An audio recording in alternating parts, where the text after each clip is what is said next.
Shalom Bapak Ibu Saudara-saudaraku yang dikasihi Yesus Kristus. Selamat bertemu kembali dalam sapaan firman Tuhan buat kita hari ini. Apa kabar? Saya berharap kita semuanya dalam keadaan yang sehat, penuh sukacita, dan terus bergembira.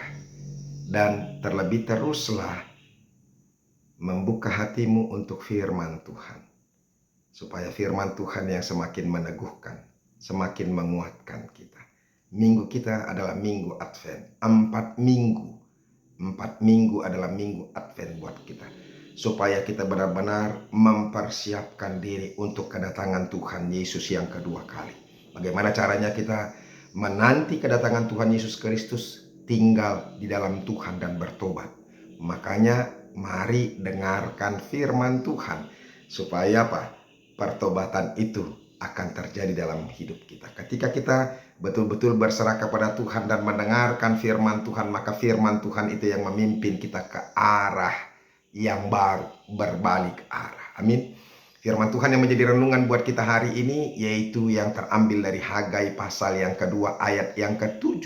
Tetapi sebelum kita mendengarkan firman Tuhan, marilah terlebih dulu kita berdoa.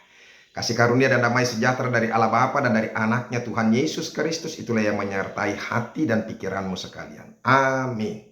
Bapak Ibu Saudara-saudara, firman Tuhan buat kita hari ini yaitu Hagai pasal yang kedua ayat yang ke-7, dikatakan demikian.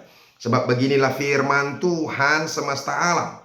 Sedikit waktu lagi maka aku akan menggoncangkan langit dan bumi, laut dan darat. Demikianlah firman Tuhan.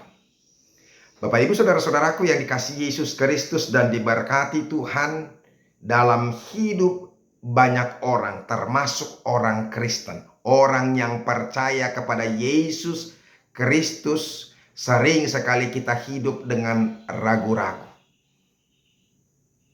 Apalagi kurang yakin dan percaya tentang apa yang ada dalam firman Tuhan. Apalagi ketika Tuhan memerintahkan kepada kita untuk melakukan sesuatu, apalagi dalam situasi yang sulit, situasi yang tidak memungkinkan, dan kalau menurut logika kita itu sangat tidak mungkin untuk dilakukan.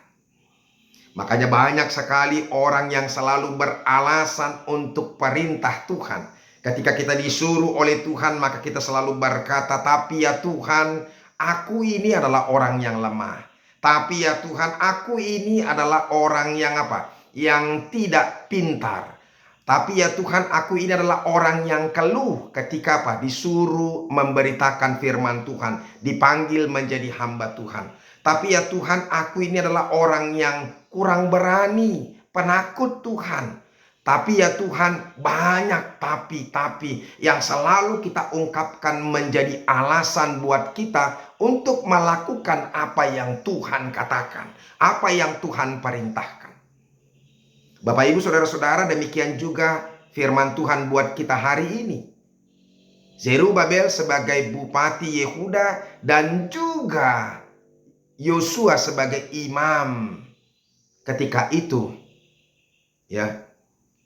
Dan juga bangsa Israel yang diperintahkan Tuhan untuk membangun kembali bait Allah yang sudah hancur, bait Allah yang dulu dibangun oleh Raja Salomo yang sangat-sangat terkenal dan sangat-sangat megah itu. Saudara-saudara, mereka ragu, mereka merasa tidak mampu untuk melakukan apa yang Tuhan perintahkan kepada mereka, mengingat apa? Bahwa bait Allah yang dibangun oleh Salomo itu begitu luar biasa, begitu megahnya. Tidak akan mungkin kami akan mampu membangun bait Allah yang seperti dilakukan oleh Salomo. Sementara kami pada saat yang sekarang dalam keadaan krisis, tidak kondusif, kami serba kekurangan. Ini yang sering menjadi alasan buat kita, excuse buat kita.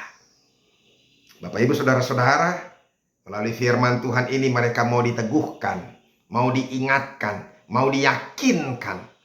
Kenapa mereka harus ragu? Bukankah Tuhan yang memberikan? Bukankah Tuhan yang memberkati Salomo? Bukankah semuanya apa yang dimiliki Salomo, emas, perak, permata, dan apapun yang ada kemuliaan kerajaan, bukankah Tuhan yang memberikan itu kepada Salomo? Kalau mereka tahu bahwa Tuhannya Salomo itu juga adalah Tuhannya mereka pada saat ini, kenapa mereka harus ragu-ragu? Bukankah Tuhan bisa melakukan segala sesuatu dan tidak ada yang mustahil bagi Tuhan? Bapak Ibu saudara-saudaraku yang dikasihi Yesus Kristus, demikian juga dengan kita. Supaya kita jangan ragu-ragu. Ketika kita dalam keadaan yang terpuruk, mungkin ekonomi kita terpuruk, dan kita di PHK, kita berpikir bahwa tidak ada lagi harapan buat kita. Saudara-saudara, Tuhan bisa membukakan pintu pekerjaan, pintu berkat buat kita. Tuhan bisa memunculkan orang-orang yang memberkati kita. Tidak tahu bagaimana caranya, tapi yang pasti Tuhan bisa melakukan apapun yang Dia mau inginkan kita mendapatkan sesuatu dari Dia. Oleh karena itu jangan ragu-ragu, jangan sedikit pun ragu-ragu dalam banyak hal. Oleh karena itu saudara-saudara, ini yang mau dikatakan oleh Tuhan kepada mereka hari ini. Ya, sebelum firman Tuhan ini di ayat yang ke-5 dikatakan, bekerjalah sebab aku ini menyertai kamu. Demikianlah firman Tuhan semesta alam. Bekerja saja. Itu yang Tuhan katakan. Bekerja saja dan percaya bahwa Tuhan yang akan memberikan apa yang mereka butuhkan. Makanya lahirlah apa? Ayat firman Tuhan ini dan ayat yang berikutnya. Dikatakan demikian. Sebab beginilah firman Tuhan semesta alam. Sedikit waktu lagi maka aku akan menggoncangkan langit dan bumi, laut dan darat. Baru ayat yang berikutnya akan lebih jelas lagi. Baru kita mengerti bagaimana caranya maksud Tuhan untuk mereka lakukan. Aku akan menggoncangkan segala bangsa, sehingga barang yang indah-indah kepunyaan segala bangsa datang mengalir. Maka aku akan memenuhi rumah ini dengan kemegahan firman Tuhan semesta alam.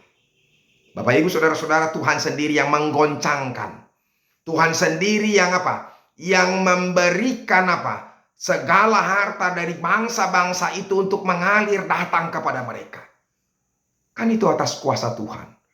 Makanya oleh karena itu saudara-saudara, jangan pernah ragu-ragu dan jangan pernah bimbang. Itu yang pernah dikatakan oleh apa? Nabi Yosua. Firman Tuhan dalam Yosua pasal yang pertama ayat yang ke-6. Ketika kita hendak meminta, hendaklah ia memintanya dalam iman dan sama sekali jangan bimbang. Jangan bimbang, tapi mintalah dalam iman. Jangan ragu-ragu. Jangan apa? Jangan kurang percaya. Makanya Yesus berkata saudara-saudara dalam apa? Dalam Markus 11 ayat yang ke-24 itu.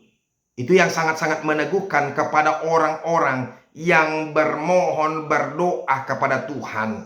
Dia katakan demikian. Apa saja yang kamu minta dan doakan, percayalah bahwa kamu telah menerimanya. Dikatakan di situ, percayalah bahwa kamu telah menerimanya. Padahal waktu itu belum kita menerima, tapi percayalah bahwa kamu telah menerimanya, maka hal itu akan diberikan kepadamu. Jadi saudara-saudara, iman percaya dulu. Ketika kita meminta, percaya dulu bahwa kita telah menerimanya, maka itu akan terjadi kepada kita. Oleh karena itu saudara-saudaraku, dalam hidup kita juga banyak hal, ya, ketika apa?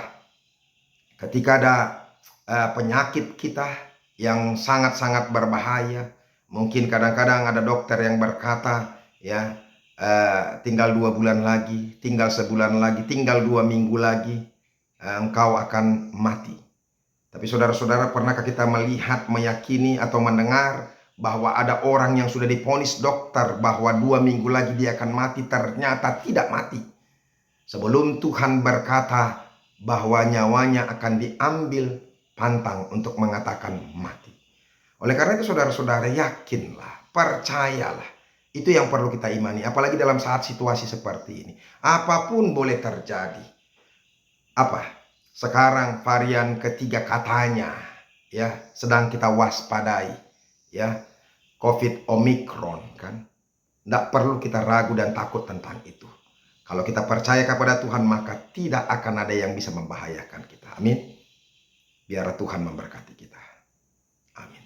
Terima kasih Tuhan untuk firman-Mu. Ajar kami untuk semakin percaya dan teguh kepada Tuhan. Dan tidak ragu-ragu, apalagi bimbang. Terima kasih Yesus. Amin. Bapak Ibu Saudara-saudara, kita sudah dengarkan firman Tuhan. Yakinlah dan percayalah dengan apapun yang perkataan Tuhan dan perintah Tuhan kepada kita. Sampai ketemu besok. Teruslah mendengarkan firman Tuhan. Salam.